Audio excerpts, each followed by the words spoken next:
Coming up on MCTV this week, a Mexican fiesta marked the beginning of Mexican Independence Day celebrations, and a local assisted living facility opened their doors to the public.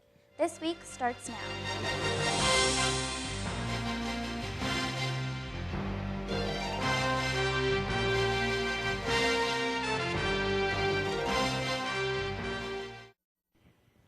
Hello and welcome to MCTV this week. For Jacob Marks, I'm Lily Guillen. Today, some workers returned to the Smithfield farmland plant after Monday's fire. Late yesterday, employees who work on the cold side of the plant were instructed to return to work, but still do not know when the plant will be fully operational again.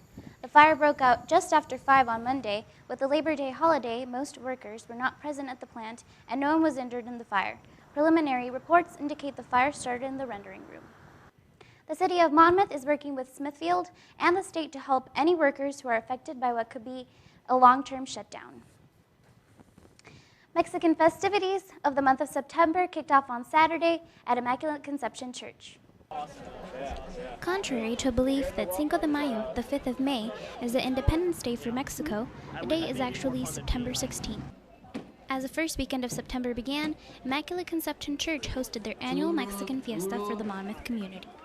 We started 3 years ago. This is the 3rd year because they did a big improvement to the church.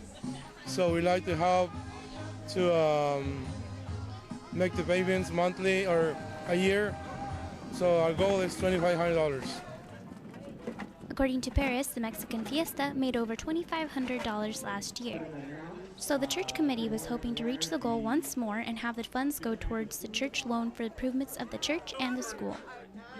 This year, Perez was helping to sell shredded beef tortas, churros, and mangoes.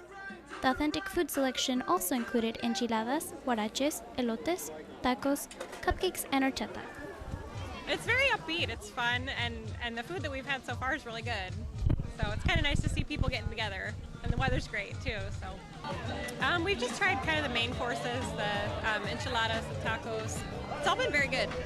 Food wasn't the only thing available for purchase. There were also raffle tickets for a Vizio television, as well as for a bottle of tequila. Some people also got up to dance to the music that the DJ was playing.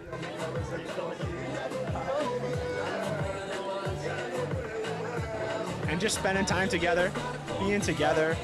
It's events like this that bring a community together, that allow friendships to begin.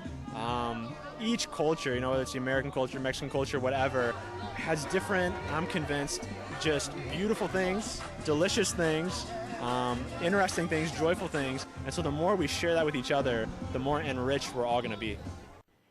The Mexican fiesta raised a little over $3,000 this year. As Americans grow older, assisted living facilities grow in importance. Last Wednesday, Courtyard Estates hosted an open house to show members of the community the different types of senior living facilities available. People could tour the facilities while enjoying some music and cake. We want to make sure that the community knows we're here and that we want to be part of this community. We're a family. We're a home-like environment, and we take care of our seniors here just like they're our own family. We just want everybody to know that we are senior living with all the comforts of home. Courtyard Estates will be hosting a variety of events for National Assisted Living Week, which starts on September 11th. For more information, go to courtyardestates.net. Taking a look at some events on campus this week. Tonight at 8 p.m., ASAP will be hosting a mini-globe golf course in the Huff Athletic Center. On Saturday, Intercultural Life will be hosting their annual cultural festival on the quad starting at 10 a.m. Also on Saturday, Fusion Fest 3 will take place at the Fusion Theater at 7 p.m., and all tickets will be $5. Coming up after the break, the women's soccer team takes on Westminster College.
On Sunday, the Fighting Scots women's soccer team looked to build off its season opening win.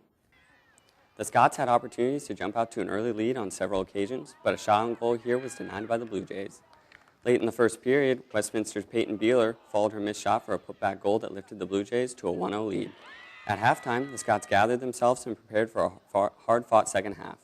With renewed vigor, the Scots' offensive attack provided several quality attempts, such as this wide right shot by freshman forward Cara Jade Gordon. Critical mishaps, such as on this penalty kick, cost the Scots precious chances at putting points on the board. Ultimately, it was too much to overcome as Monmouth fell to the Westminster Blue Jays by a final of 2-0. Yeah, we talked at halftime about how we needed to switch the field more and look at our middles and look to our outsides, because on one side there was always an open person and we were just shoving it down the opposite side of that person, so we just looked to have our heads up and open it up. The women's soccer team returns to action September 10th as they take on Illinois College to open conference play. Also, we'd like to congratulate Alex Tanney, former Scots quarterback, on making the Tennessee Titans 53-man roster. That's it for sports. Here's the scores from the week.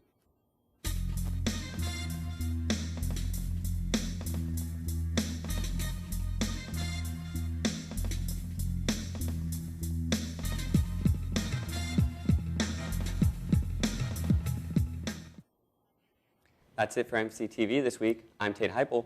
And I'm Jacob Marks. Make sure to tune in next Wednesday for another new editions of MCTV This Week. And I'm Lily Guillen. You can also watch us on the web by going to monmouthcollege.edu/MCTV. See you next week.